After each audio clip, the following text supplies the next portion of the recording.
The next 7-star raid has just been announced, and this time, it'll be an Alolan Decidueye with a Flying Tera Type. And I am here to bring you my predictions on its moveset and possible counters to it. We know from previous raids that it will most likely have a couple of setup moves in addition to 4 attacking moves, and most likely its hidden ability.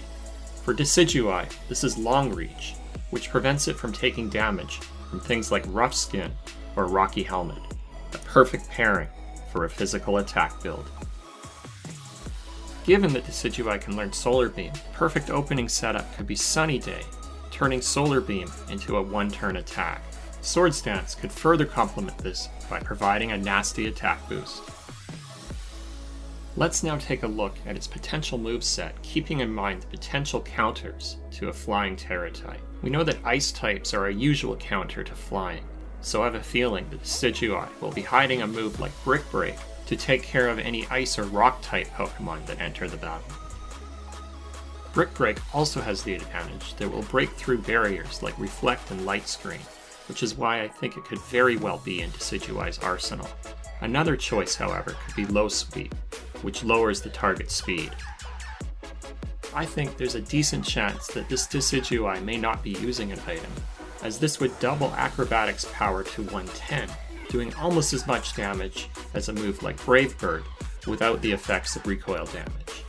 Brave Bird's still a possibility, though I've yet to see any of the raid Pokemon using a move that inflicts recoil damage. Being a part Ghost type, both Phantom Force or Spirit Shackle could be good choices for Decidueye, though given Phantom Force is a 2-turn attack, I think Spirit Shackle may be the more likely candidate here. Other possibilities for Decidueye could be Knockoff, which would limit the use of items during battle, or a move like Terra Blast, though given Decidueye already has a decent selection of Flying type moves, this is less likely. Bulk Up could be another possibility, as it boosts both attack and defense together, as could a move like Shadow Claw, as it provides a heightened chance of a critical hit. Keeping in mind there's a likely chance Decidueye will be carrying a Fighting type move, this makes Ice and Rock risky choices as a counter. Decidueye, however, has no super effective counters against Electric types, and thus I believe Electric is the way to go here. For Violet players, Miraidon is probably the first choice as a counter, as it has 670 base stats, a high special attack, and relatively good defenses. In terms of a moveset, Electro Drift and Charge are absolutely critical to achieve massive damage. For setup moves, it depends if you're playing solo, or with a support mon with access to moves like Fake Tears, which can lower Decidueye's special defenses. If you are playing solo, Metal Sound is the way to go here, as it will sharply lower Decidueye's special defense. But if you're playing alongside a support mon as the attacking mon, Calm Mind will be the best choice here. During the Walking Wake raids, I had some great success using Jolteon as a support mon, firing off Fake Tears, while Miraidon would Calm Mind, and this combo provided absolutely devastating damage. Keep in mind, however, that Decidueye will be level 100 here, so this will without a doubt be a harder fight than Walking Wake.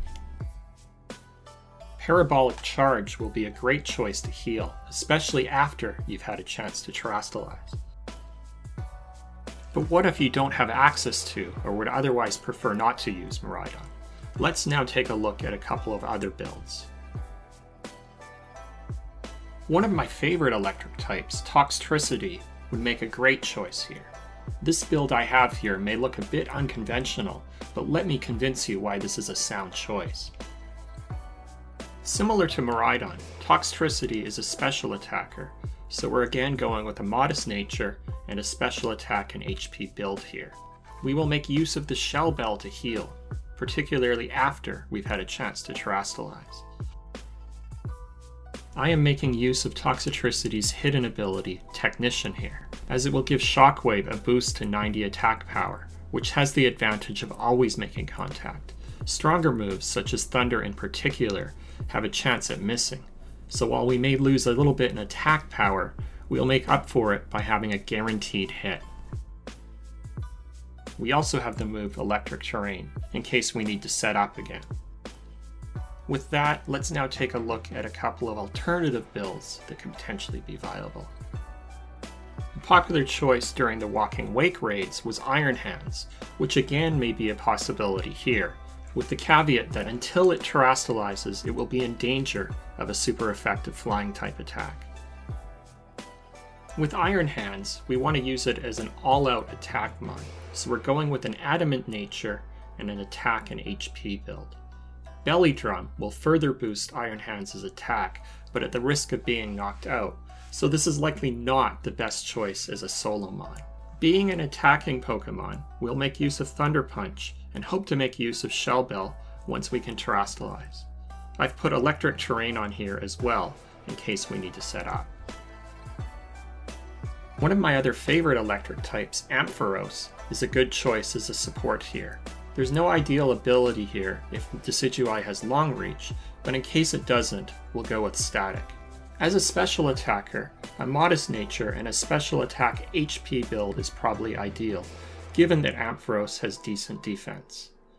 Ampharos gets access to Light Screen and Reflect, which will be a great choice, especially if Decidueye goes for a Sword Stance. Also put Electric Terrain and Charge on as well for setup, and for attacks we'll make use of Thunderbolt. What are your predictions for Decidueye? Do you have a different build in mind? Let me know in the comments section below, and with that, I look forward to the raid.